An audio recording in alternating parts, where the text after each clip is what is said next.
વર્ષ 2026 મોટા ફેરફારો લઈને આવી રહ્યું છે, જે આપણી બચત અને ખર્ચ પર સીધી અસર કરશે. તો ચાલો આને ઊંડાણમાં સમજીએ અને જોઈએ એ 10 મહત્વના નવા નિયમો જે આવી રહ્યા છે. આપણે આ ફેરફારોને 3 મુખ્ય ક્ષેત્રોમાં જોઈશું. શરૂઆત કરીએ આપણા પોકેટથી. ચાલો જોઈએ કે કઈ રીતે કેટલાક નવા નિયમો આવક, લોન અને બચત પર સીધી અસર કરવાના છે. સરકારી કર્મચારીઓ માટે 8મો પગાર પંચ 1 જાન્યુઆરી 2026થી લાગુ થવાની પૂરી શક્યતા છે. હવે આ સ્લાઇડમાં જે ખરેખર રસપ્રદ છે તે પગાર અને પેન્શનમાં સંભવિત વધારો દર્શાવે છે.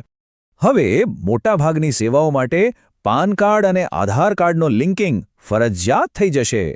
એટલે મહત્વની વાત એ છે કે આ બંનેને લિંક ન કરવાથી મોટી નાણાકીય મુશ્કેલીઓ ઊભી થશે. ક્રેડિટ સ્કોર રિપોર્ટિંગમાં પણ એક સકારાત્મક ફેરફાર આવી રહ્યો છે, જેનો લાભ જવાબદાર ઉધાર લેનારાઓને મળશે.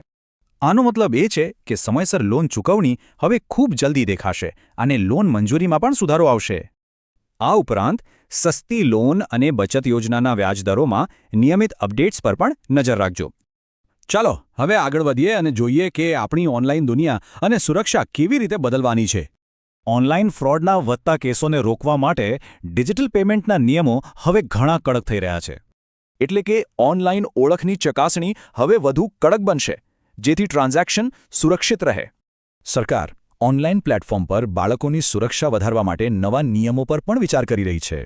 ઓછામાં ઓછી 16 વર્ષની ઉંમર નક્કી થઈ શકે છે. સાથે જ એજ વેરિફિકેશન અને પેરેન્ટલ કંટ્રોલ પણ ફરજિયાત બનશે. તો હવે આ ફેરફારો રોજિંદા મુસાફરી અને ઘર ખર્ચને કેવી રીતે અસર કરશે? ચાલો એક નજર કરીએ. ઘણા લોકો માટે સારા સમાચાર છે. યુનિફાઈડ ટેરિફ સિસ્ટમમાં ફેરફારને કારણે ગેસના ભાવ ઘટી શકે છે. અને આ ચાર્ટ સ્પષ્ટપણે વાહનના ફ્યુઅલ અને પાઇપ્ડ કુકિંગ ગેસ બંનેમાં સંભવિત બચત દર્શાવે છે. પ્રદૂષણ નિયંત્રિત કરવા માટે મોટા શહેરોમાં જૂના કોમર્શિયલ પેટ્રોલ ડીઝલ વાહનો પર કડક નિયમો આવી શકે છે. આની અસર શહેરના જીવન માટે જરૂરી એવી ઘણી કોમર્શિયલ ટ્રાન્સપોર્ટ સેવાઓ પર પડી શકે છે.